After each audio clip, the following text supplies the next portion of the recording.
Saudações, leitores e seguidores do Instituto Liberal. Eu sou o Lucas Berlanza e este é mais um IL Flash, aquele momento da semana em que a gente elenca os 7 artigos que mais impactaram, que mais fizeram sucesso no nosso site oficial e nas nossas redes sociais. E hoje o nosso IL Flash começa com o texto do Dimitrios Grintzos, A Democracia Relativista e o Início da Nova Tirania. O texto discute como a desconstrução do significado da palavra democracia acaba ajudando a favorecer a construção de sistemas autoritários e de práticas autoritárias na política contemporânea. Ele vai dizer que através de uma definição clara e objetiva dos conceitos e de coerência na busca de virtudes norteadoras, a estrutura da democracia das minorias perde sustentação, respeitando-se as minorias, possibilitando uma inversão do decaimento moral da sociedade. Contudo, enquanto o contraponto não se solidifica, mas normaliza-se o pensamento de que, como disse Nietzsche, um dos pais do relativismo, não há fatos eternos, assim como não há verdades absolutas, os mais iguais definem as verdades e a implementação da tirania continua a todo vapor. Na mesma linha de um enfraquecimento do atrelamento do conceito de democracia à liberdade individual, ao resguardo de direitos fundamentais que possibilitam, em primeiro lugar, a liberdade de expressão, de opinião, de associação, que vai desembocar na representação das diversas opiniões dentro do sistema democrático, temos um texto de minha autoria, Os Democratas Relativos e os Inimigos da Liberdade. O texto foi provocado por algumas declarações do presidente Lula no Mercosul, onde ele disse que está preocupado tanto com o nacionalismo arcaico e isolacionista, palavras dele, quanto com as experiências ultraliberais que apenas agravaram desigualdades na região latino-americana. Ele também afirmou que é preciso manter vigilância contra falsos democratas porque não há atalho na democracia, como querem os interesses reacionários. E ele está falando naturalmente do 8 de janeiro nos Estados Unidos, do 6 de janeiro aqui no... do 8 de janeiro no Brasil, 6 de janeiro nos Estados Unidos, esses movimentos que houve perto dos centros de poder, supostamente ali para depor quem estava no comando, mas obviamente sem nenhuma condição material de atingir esse objetivo. Enfatizou que democracia e desenvolvimento andam lado a lado, os bons economistas sabem que o livre mercado não é uma panaceia para a humanidade. E finalmente lamentou a perda de tempo do Javier Milei, presidente da Argentina, em participar de um evento, o CEPAC no Brasil, um congresso de extrema-direita, nas palavras do presidente Lula.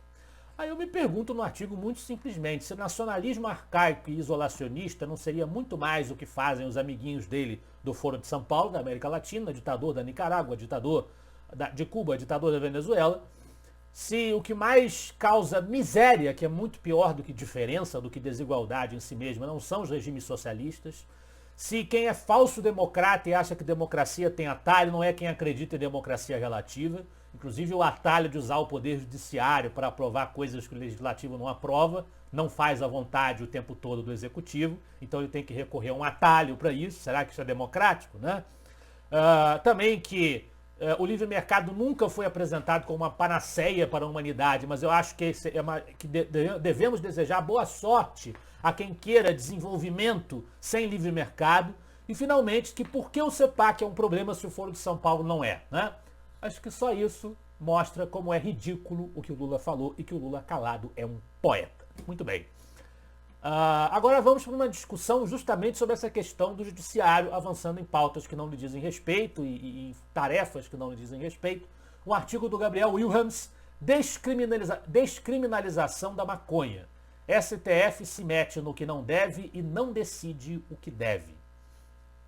O autor é a favor da descriminalização da maconha, é a opinião do nosso Wilhelms, que é uma opinião de muitos liberais e libertários, mas é contra a postura intrusiva do Supremo, que determinou até quantidades de maconha que seriam liberadas à revelia do legislador, quer dizer, como se eles decidissem isso do nada, em vez de terem a competência de fazer o controle da pertinência constitucional. Entre outros abusos que o STF perpetrou nesse debate, que só é apenas um exemplo dos abusos que o STF vem perpetrando, promovendo a desfuncionalidade da divisão de poderes no Brasil. Na sequência, nós temos algumas homenagens a personalidades históricas, todas do João Luiz Mauad.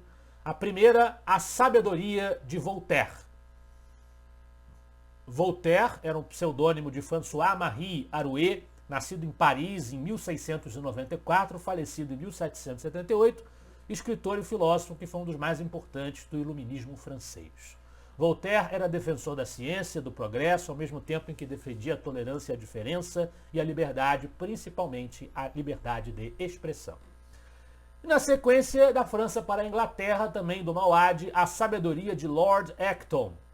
Lord Acton, John Emerich Edward Dalbert Acton, nascido em 1834, falecido em 1902, foi um eminente historiador inglês do século XIX, do Partido Liberal Britânico, que elegeu como os principais inimigos da liberdade, da individualidade e das minorias o Estado e as multidões.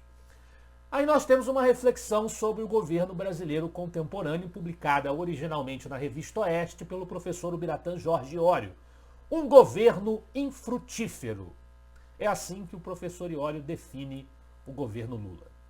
Ele diz que é inútil nós procurarmos por uma notícia boa sobre esse governo, porque simplesmente não existem boas novas. Este governo definitivamente é infrutífero. É a própria figueira estéril. É inútil esperar que dê frutos. Sua mediocridade é tão impressionante que às vezes parece até proposital, e segundo alguns é mesmo um caso pensado de destruição. Prefiro, contudo, continuar acreditando que seja só incompetência. E aí ele lista, naturalmente, uma série de críticas que ele faz ao governo Lula, principalmente na política econômica, que é o foco das preocupações do professor Iório, que é um economista, grande decano da escola austríaca e conselheiro superior do Instituto Liberal. Na liderança do IL Flash de hoje, mais uma homenagem também do Mauad, A Sabedoria de Aldous Huxley. Aldous Huxley, nascido em 1894 e falecido em 1963, foi romancista, filósofo e crítico inglês, autor da obra Admirável Mundo Novo, que é um dos ícones do gênero distópico, das distopias, e que foi objeto de análise no nosso núcleo de formação liberal. Quem quiser pode acessar o site do Instituto Liberal e ver os meses anteriores e vai encontrar lá o mês dedicado às distopias e que destacou a análise de 1984 de George Orwell e de Admirável Mundo Novo de Aldous Huxley. Esse foi o nosso IL Flash de hoje. Eu espero que vocês gostem dos artigos e dos debates proporcionados pelo Instituto Liberal. E semana que vem estaremos de volta. Afinal de contas, para nós, você é a parte mais importante da sociedade. Até a próxima.